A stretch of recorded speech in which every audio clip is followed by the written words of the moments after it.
Assalamualaikum warahmatullahi wabarakatuh. Perkenalkan, nama saya Muhammad Ariksa Prasetyo Yogoswara dengan NIM 21101140202 yang berada di kelas 08 TPLP 012. Tujuan saya membuat video ini yaitu untuk memenuhi syarat tugas interaksi manusia dan komputer dengan dosen pengampu Intan Kumalasari Eskom Mkom.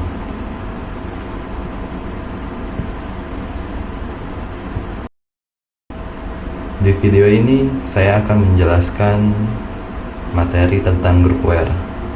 Apa itu groupware? Menurut Bravo et al. Cos 2024, groupware adalah sebuah aplikasi yang dikembangkan untuk mendukung kerjasama antara sekelompok pengguna dalam suatu lingkungan khusus. Nah, menurut Chorvey et al.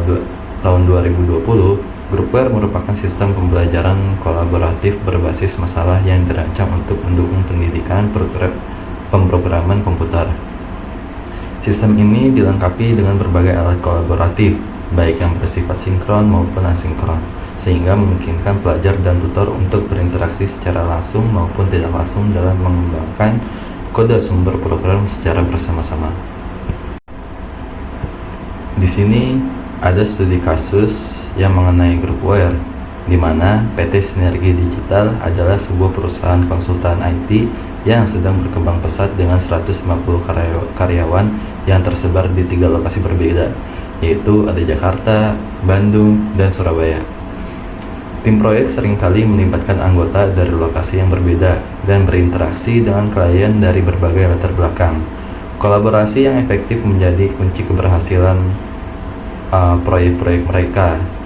Saat ini PT Sinergi Digital menghadapi beberapa tantangan dalam kolaborasi. Yang pertama, yaitu ada komunikasi yang tidak efisien. Itu email seringkali menumpuk, sulit melacak percakapan penting, dan sering terjadi miskomunikasi. Yang kedua, ada manajemen dokumen yang kacau, yaitu dokumen proyek disimpan di berbagai tempat, seperti server lokal, cloud pribadi. Di sini sulit mencari versi terbaru dan sering terjadi duplikasi. Yang ketiga, ada koordinasi rapat yang rumit, yaitu menentukan jadwal rapat yang cocok untuk semua anggota tim lintas lokasi sangat memakan waktu. Yang keempat, ada kurangnya transparansi progres proyek, yaitu manajer proyek kesulitan mendapatkan gambaran utuh tentang status pekerjaan masing-masing anggota timnya. Nah, manajemen PT Sinergi Digital menyadari bahwa groupware dapat menjadi solusi untuk mengatasi tantangan tersebut. Mereka berencana untuk mengimplementasikan sebuah sistem groupware terintegrasi. Yang pertama, yaitu berdasarkan tantangan yang dihadapi PT Sinergi Digital, identifikasi 3 jenis fitur groupware yang paling krusial untuk diimplementasikan, yaitu apa? Jelaskan mengapa masing-masing fitur tersebut penting dalam konteks permasalahan yang ada. Yang kedua, ada sertakan contoh spesifik dari aplikasi atau platform groupware yang mungkin cocok untuk masing-masing fitur yang Anda sebutkan. Dan jelaskan keunggulan serta keterbatasan dari pilihan tersebut untuk PT Sinergi Digital.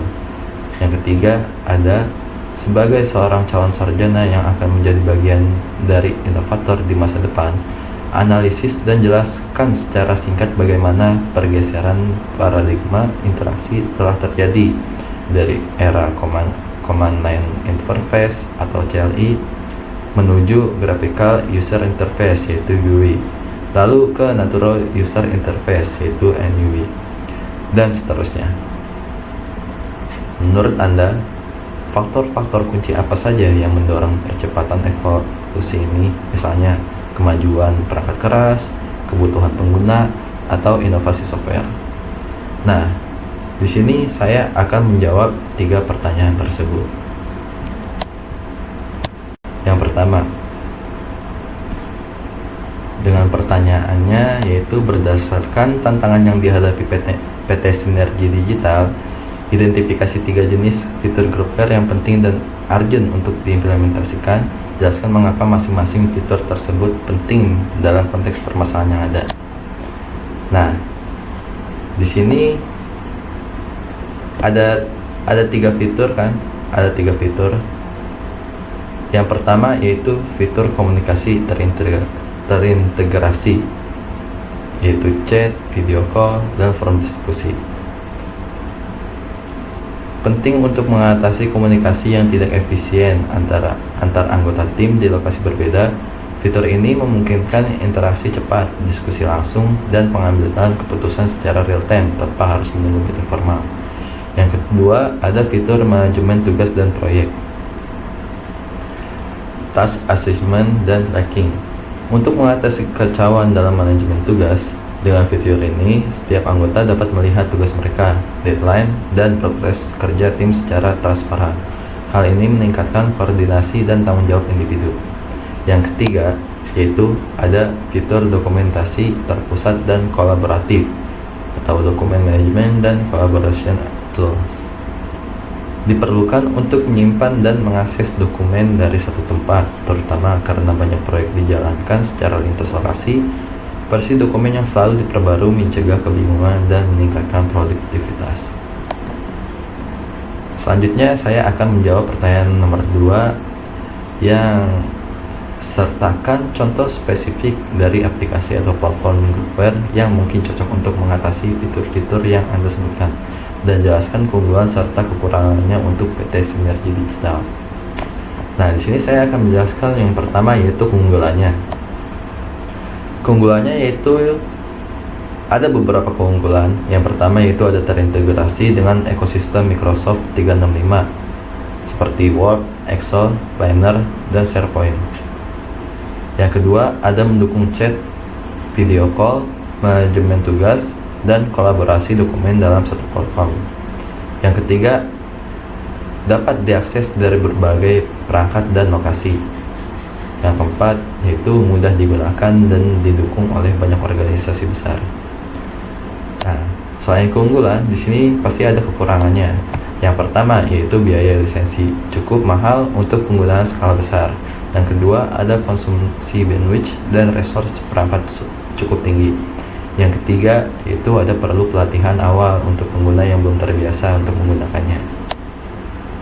Nah, jalur alternatifnya apa sih? Jalur alternatif lain yaitu ada Slack, Trello, dan juga ada Google Drive. Kombinasi tools ini gratis dan juga low cost untuk mengatasi kekurangannya. Nah, selanjutnya saya akan menjawab pertanyaan nomor 3, yang dimana sebagai seorang calon sarjana teknik yang ingin menjadi bagian dari inovator di masa depan, analisa dan jelaskan secara singkat bagaimana pergeseran paradigma antarmuka dari UI berbasis teks, yaitu Command Line Interface atau CLI, menuju Graphical User Interface, yaitu GUI, lalu ke Natural User Interface, yaitu NUI, dan seterusnya. Menurut Anda, faktor-faktor kunci apa saja yang mendorong percepatan evolusi ini, misalnya kemajuan perangkat keras, kebutuhan pengguna, atau inovasi software? Nah, sini saya akan menjawab pergeseran antarmuka pengguna dari CLI, GUI, terus ke NUI mencerminkan evolusi kebutuhan manusia terhadap kemudahan dan kecepatan interaksi dengan teknologi. Yang pertama, CLI, yaitu memerlukan pengetahuan teknis tinggi dan tidak intuitif bagi pengguna umum. Kedua, ada GUI, menghadirkan visual dan ikon yang mudah digunakan, menurunkan hambatan penggunaan teknologi. Yang ketiga, yaitu ada NUI, memungkinkan interaksi lebih alami melalui suara, gerakan, sentuhan, bahkan ekspresi wajah. Contohnya Siri, Alexa, dan juga Kinect. Faktor-faktor pendorong evolusi antarmuka yaitu ada beberapa faktor. Yang pertama, ada kemajuan perangkat keras, yaitu meningkatkan kapabilitas CPU, GPU, sensor, dan kamera, memungkinkan pengolahan data kompleks secara real time. Yang kedua, ada kebutuhan pengguna, yaitu pengguna menginginkan interaksi yang cepat, mudah, dan intuitif. termasuk orang dengan keterbatasan akses atau disabilitas. Yang ketiga, ada inovasi software dan AI. Pengembangan machine learning dan natural language processing mendorong interaksi manusia-komputer yang lebih cerdas dan kontekstual. Yang terakhir yaitu ada tren teknologi masa depan seperti augmented reality atau AR, plus virtual reality atau VR, dan brain computer interface yaitu BCI yang menuntut bentuk antarmuka baru. Terima kasih atas perhatiannya. Mungkin segitu saja penjelasan dari saya mengenai groupware. Jika ada salah kata atau salah pemahaman, mohon dimaafkan. Wabillahi taufiq wal hidayah. Wassalamualaikum warahmatullahi wabarakatuh.